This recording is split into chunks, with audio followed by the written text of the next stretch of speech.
Hello there, and thanks for joining us on Connect Africa. We're coming to you live from Johannesburg, South Africa, where the 15th BRICS Summit is underway. Countries and authorities from Brazil, Russia, India, China, and South Africa are gathered here in South Africa for engagements on global trade and, mutual development. It's the reason for which we're bringing you a live feed from the conference grounds where all of these engagements are underway. My name is Blessed Soga, and if you're watching Connect Africa, we're coming to you from South Africa. We first of all start off with some of the major news headlines making the rounds around the African continent. British police say they have charged a former Nigerian oil minister, Diezani Alison Madueke, with bribery offences. The UK National Crime Office said it suspected she had accepted bribes in return for awarding multi-million-dollar oil and gas contracts. Alison Madueke, who is also former OPEC president, served in the administration of former Nigerian leader Goodluck Jonathan from 2010 to 2015. Ethiopia says it will investigate reports that Saudi guards had used guns and explosive weapons to kill more than 650 people crossing from Yemen into the kingdom since early last year. It said the investigation would be in tandem with the Saudi authorities. A foreign ministry statement strongly urged against speculation and said Ethiopia and Saudi Arabia enjoyed long-standing good relations, notwithstanding the tragedy. It expressed no sympathy for the alleged victims. Ugandan officials are working to secure the release of 59 Ugandans detained in 5 detention centers in Turkey's capital, Ankara. 57 of them were arrested for overstaying their visas in a government crackdown on undocumented migrants, which has seen more than 10,000 people reportedly deported in July. Quote, "We are doing our very best to help them because the majority of the Ugandans, especially those on work visas, had applied for the extension of their stay and were arrested during the process of renewing." Uganda's ambassador to Turkey, Nusura Tipiu, told Uganda's private Daily Monitor newspaper. The African Union has suspended Niger from all its activities following the military coup last month. The AU Peace and Security Council called on all its member states and the international community to refrain from any action that could legitimize the junta in Niger. It reiterated calls for the coup leaders to release the elected president, Mohamed Bazoum. And you're welcome back. As I was indicating earlier, South Africa is hosting the 15th BRICS Summit, and that engagement is underway. Present is the Chinese President Xi Jinping, together with his counterparts who have already arrived here in the country and are set to hold bilateral talks, even though this is a multilateral framework. We're going to have a discussion about why BRICS matters to world trade, but a brief background for you is that this alliance accounts for 40% of the world's population and some 26% of global trade. It's the reason for which looking at where the world finds itself in terms of that economic downturn due to 2 exogenous factors such as COVID-19 and then the latest being the Russian-Ukraine war, there's a need for us to look at how this alliance can influence growth around the world. So it's the reason for which I'm bringing you my guests who are joining us and helping us to do the discussions for today. We have Pranjal Sharma, who is an author and economic analyst, joining us our conversation. Pranjal, thank you for joining us. And we also have Clay Saint Moniela, who's in charge of public diplomacy for the South African government. It's such a pleasure to be talking to you, gentlemen, here on the Joy News channel. Since this is the host, let's start off with the host. Why not? We say Akwaba. I don't know how you use that expression in South Africa. Is that what? Welcome? Yes. No. Oh, I love that. And it's setting our ball rolling for the discussion for today. So let's talk about, BRICS itself, the background to what BRICS is all about and why that is so sensitive to a country such as South Africa. Why are you passionate about this alliance called the BRICS? Well, the BRICS family is a force to be reckoned with. As we speak today, the eyes of the global media are focused on Johannesburg because BRICS is meeting. It's a meeting that cannot be ignored at summit level. The 5 leaders of the BRICS countries make up the stats that you were talking about in terms of combined population size as well as combined GDP, which has by now surpassed that of the G7. That's a big deal.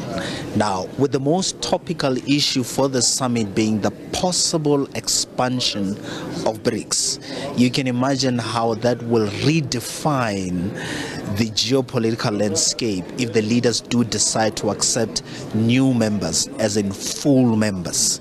And by the way, South Africa is supporting this move. We think that it's a moment that the BRICS family should not miss because of its impact on the geopolitical landscape if it does happen, particularly if you look at the caliber of the countries that are knocking on the door of BRICS. 23 countries now have formally applied for full membership. Talking about countries like Saudi Arabia, UAE, Indonesia. So this summit is by far the biggest to date that the BRICS family has hosted. We're expecting over 50 heads of state, including the UN Secretary General.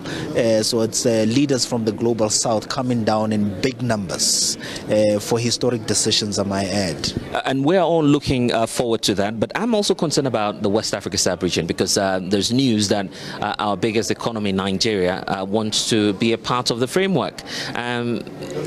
We don't know how we should be receiving that. Should that be good news for the West Africa sub-region? Well, you should be excited. Why would you not want Nigeria to join economies that are seen to be not just emerging but powerful economies combined all together? So it makes sense that on the African continent, it's not just South Africa that is in BRICS, and you bring in other big hitters. It's a reason for which I want to get the position, the official position of the South African government. What's your position on the decision of some of these African countries to join? Because traditionally the alliance has been, South Africa holding the fort for the entire continent. Are you in support of that? We think the more the merrier. As you can imagine, and I'm sure we've proven this over time, when we hosted BRICS for the first time in 2013, it was our innovation as South Africa to introduce the idea of an outreach where the BRICS leaders met with African leaders for the first time to discuss how the continent works with the BRICS countries. This has now become a tradition. Again, in 2018, when we hosted, it happened. This time, it's even bigger. President Ramaphosa has invited all the heads of state from the African continent. So no, South Africa doesn't want exclusivity to be the only African country in BRICS and the G20. We think that the continent of Africa has many opportunities. The potential is massive. This is a market of over 1 billion people and a very youthful continent at that. If you consider that 60% of the population of Africa is young people. So Africa needs to stand up and be counted. So we certainly are supporting the idea of the expansion of BRICS, and we think that African countries should come in as well and join us. I see. And that's why I want to bring in the gentleman we're talking about here, Pranjal Sharma, because you wrote this book, and I need to show you this book. The book is called The Next New. You are seeming to suggest in this book that some of the markets have already picked, and if we are to look forward into the future, it should be countries in Africa and in Asia. Why are you making that point, though? I'm sorry, I'd have to stretch on that to you. Thank you. I'm always happy to hold the mic myself. So, I first want to congratulate Clayson and the government of South Africa for a very efficient organization. 50 heads of state coming to a town is not an easy task for anybody. So, please accept my congratulations. One point to begin with is that the center of gravity of global economy is shifting significantly to Asia and Africa. I now categorize two types of economies of the world: the legacy economies and the growth economies. The growth economies are in Asia and Africa. Legacy economies have had a terrific ride, but I think they have peaked. That's point one. So therefore, point two is that the challenges of the global south or the growth economies are very unique, but they're also common. How to bring better livelihood, how to bring housing, education, skilling to everybody in an era of very high technological advancements which are happening at a rapid pace. So we have to come together to solve for ourselves. We cannot no longer look at Europe and US to solve our problems. We have to solve our problems on our own terms, in our own way, because our problems are own. No other solution will work for us. My book, The Next New, is called Navigating the Fifth Industrial Revolution, and it has 3 pillars. Globally, the shifts which are happening are driven by 3 forces today. Emerging technologies like generative AI. Second is sustainable practices and environment. And there is no one better than us in the global south to know the impact of that, because often people say poverty is the biggest polluter. We have to make sure that people are not poor anymore. Third is social impact. It's not just about the sustainable practices. You have to ensure that people are taken care of. So what I say in this book is that people and planet, not just profits. And this, I think, should be the mantra for the global south, for countries who are taking the lead like South Africa, Ghana, India. There are fantastic dynamic shifts happening amongst entrepreneurs. So we are the next new, in my view.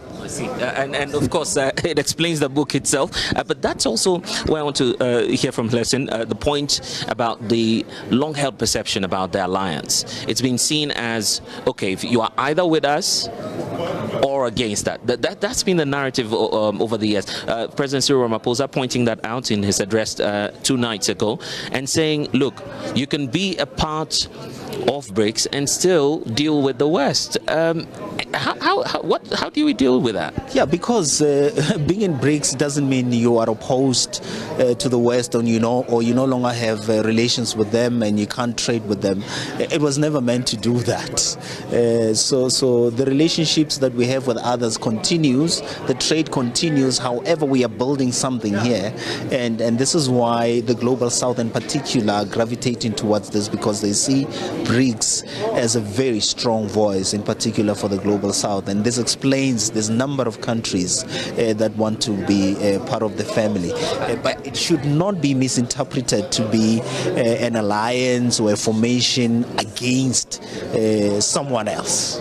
But even within the alliance itself, are all countries enjoying the same level of opportunity? It's something I want to engage your thoughts on. I'll start off with you again. Well, I mean, the countries are not the same.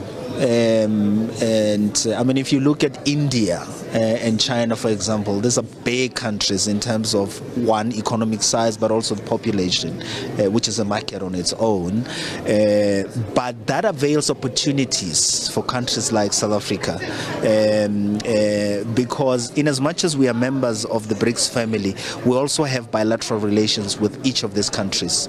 So it starts there, and you build it, and then you have these institutions that we've collectively created as a BRICS family together. I mean, owning a bank for the 5 countries is a big deal. The new development bank and the other institutions that we've created together. And of course, one of the issues that we continually address and discuss is how do we make sure that growth is not skewed to favor one member at the expense of the other. So we work together to address those fault lines. And Pranjal, it's a good time to talk to you because you are from India, one of the most populous countries on earth. You're part of the alliance, and so many experts say if you join it as a small quote-unquote economy, you'll be drowned, by the way.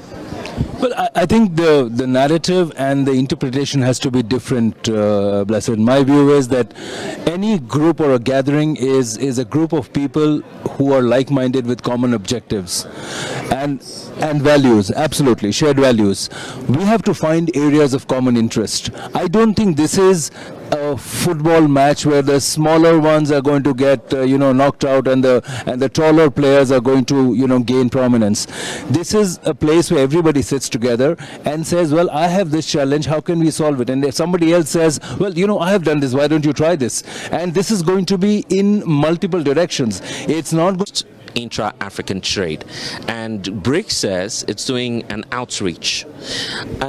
Listen, how is South Africa positioning itself to, drawing the likes of the Republic of Ghana, which is hosting such a sensitive framework, which is needed to boost intra-African trade, looking at that in the context of BRICS? So the AfCFTA is a framework that will serve as a catalyst for intra-African trade. The continent of Africa is a very interesting phenomenon. We trade with everyone else, but very little amongst ourselves as African countries. And the potential is huge, and we should be leveraging on this. This is why this outreach for us is very important between the African leaders and the BRICS leaders, because we want to give life and meaning to the AfCFTA. How do we provide momentum and mechanisms that can give meaning to this thing and encourage more trade? This is why the discussion around using local currencies to trade amongst ourselves becomes relevant, both in the context of the African continent but also within BRICS. And by the way, this issue has been misinterpreted by some media houses who were erroneously reporting that BRICS is discussing introducing a currency. There is no discussion around a new currency. The discussion is how do we use local currencies to trade amongst ourselves, and that's a discussion we also want to have with the African continent and the BRICS leaders, because that, if it does happen en masse on a bigger scale, will change the game significantly to the effect that one currency that you know about, which is dominant in global trade, will become even less significant. So you're not betraying the continent, quote unquote, by opting for a BRICS currency? There is no such. There's no BRICS currency. We're talking about how do we trade amongst ourselves using local currencies. Yeah, two quick points. First, I think the African Free Trade Agreement is very important, but my belief is, and I've said this in conversations about Africa, that the biggest focus and priority has to be on investing in a continent-wide logistics and infrastructure. Once you have that, then trade automatically takes place, because the cost of trade for a product which is being shipped is almost 40%, and you have to reduce that. That's point one. On the BRICS currency, let's look at it this way, Blessed. We talk about a multipolar world, but in the world of finance and currencies, it's a unipolar world. I think we have to move towards a multipolar world. It's not against anybody, but it's just to, again, democratize it and make it more egalitarian. So the point about China, we cannot go without talking about China as we wrap up. How is South Africa, first of all, viewing the influence of China over the BRICS alliance?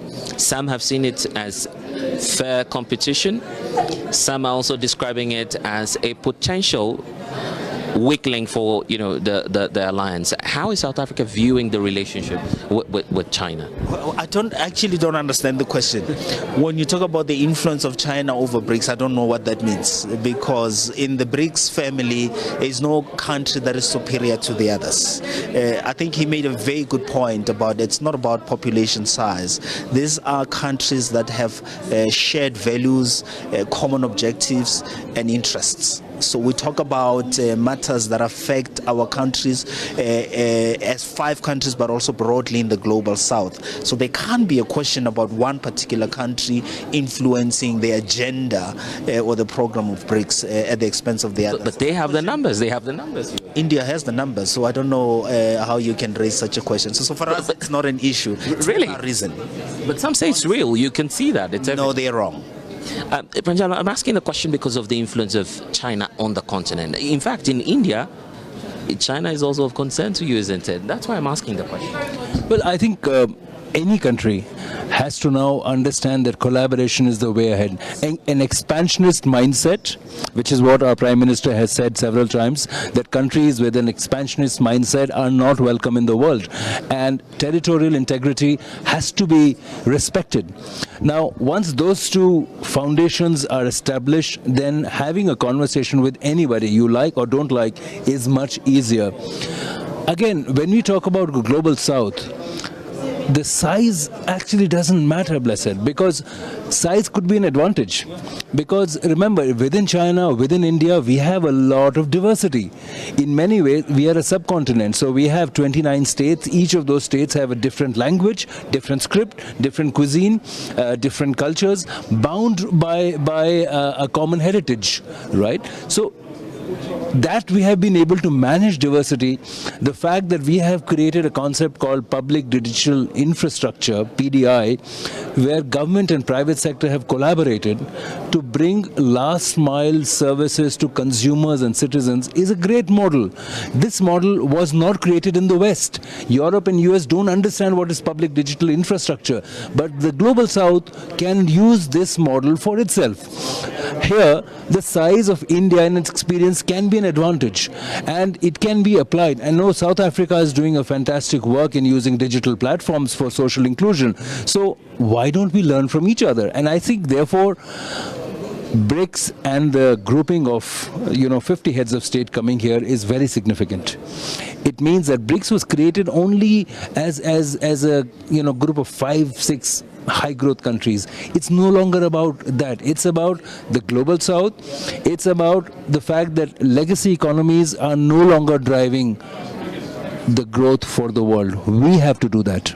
I see how you're describing them, legacy economies. Yes. But well, why? That's a good. You're now a lecturer officially. But this is also a forum that should provide an opportunity for sending a mutual message to the likes of Russia in the wake of the Ukraine and Russian war. It's the elephant in the room. Maybe it doesn't make us comfortable if we want to talk about it. But South Africa has been criticized for not, standing forward and saying, look, this war needs to end because it's affecting Africa. The UNDP says we're facing a double tragedy in terms of crisis. We're moving post-COVID-19, and now the effects of the Russian-Ukraine war is affecting us. So why is President Cyril Ramaphosa not, speaking to the Russian president to simply end this war? Actually, we've done exactly that. 2 points. One, South Africa has been very consistent in articulating a principle that we firmly believe in.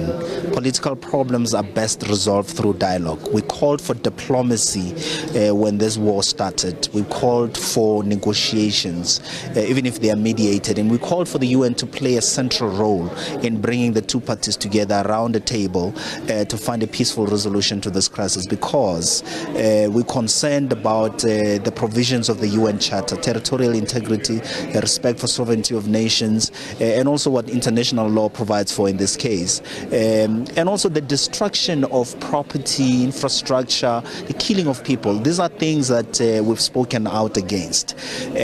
But to give meaning to our active non-aligned position, we're not just making statements and standing on the sidelines.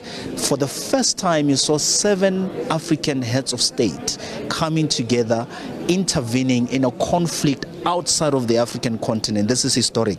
It has never happened before, and South Africa was leading that peace mission to both Kiev, met President Zelensky there, and proceeded to St. Petersburg, met President Putin. This is the first time this has happened. Now, in those meetings, we did exactly what you were asking. Why is President Ramaphosa not telling them that the war must stop? He did exactly that, accompanied by the other African heads of state. So we are actively part of efforts to seek a solution to build peace and maintain it and protect the lives of people and preserve the infrastructure and property of both countries. But not as much. Clarify, we're not neutral. Okay. Actively non-aligned. This is important. Go back to the Bandung conference and look at what forms the basis of the non-aligned movement. But you didn't call out Russia. What does that mean? We did exactly that. I just told you what the African Peace Mission did in both Kiev and in St. Petersburg. Okay. Well, I don't know if you have a different view on that, Punjab. Well, my view is what I'm going to repeat what our foreign minister once said a few weeks ago, that there is a perception that Europe believes that Europe's problems are the world's problems, but the world's problems are not Europe's problem. That's point one. Secondly, any conflict in any part of the world doesn't mean that the rest of the world has to take a position, because we have not seen the developed world taking positions on a lot of conflicts happening outside, and they let people, sort it out. They say, well, you can keep trading. We've had our conflicts with China, for example, but we did not find support. India was not saying, we did say take a position, but nobody took a position. So countries like India and South Africa are also saying that, look, yes, there is a conflict. Yes, there is a problem. Nobody wants a war. Nobody wants violence. But the fact is, this is a problem you have to deal with. You don't have to get the rest of the world involved in everything that is affecting you. I think, what I find fascinating also as an independent geoeconomic analyst is that people used to say that the conflict zones are all in the African continent. Today, and I don't like it, but today, conflict zones are in Europe as well. Right? Now, when the conflict zones were in Africa, there are some in West Asia, we have to realize that all conflict zones have to be addressed equally. Why should we give priority to one conflict against other conflicts? And to that point, I think that the developed world should look at resolving all conflicts and get all like-minded countries and democracies to say, let's end it. Let's have political dialogue, as Clayson very rightly said. If we have that approach, then the question of taking sides does not arise. A very significant point you're raising there. We're about wrapping up, but I recall President Cyril Ramaphosa also talking about that in his address, pointing out that through the African Union, South Africa is ready to, foster peace across the continent. So it's not just issues relating to Ukraine, but also on the continent. We're learning of the latest development in Niger, that's close to Ghana. 23 of your citizens, you're bringing them back. That's the plan. But beyond that, President Cyril Ramaphosa says he has a plan of stabilizing the continent to promote trade. That says, those are his words. Why is stability so important to trade, as the South African president is pointing? Well, stability and peace and development are two sides of the same coin. You can't have development in the absence of peace. And this is why, as a matter of principle, and this is in the AU Charter, that we are opposed to unconstitutional changes of government. We have to put... And we're looking forward to that exciting future. We're wrapping up here on Connect Africa with me, Blessed Gan. Log on to myjoyonline.com. We have stories coming your way, especially here from South Africa, where we're still monitoring the BRICS conference and bringing you all the updates that you need to hear of. Bye-bye for now.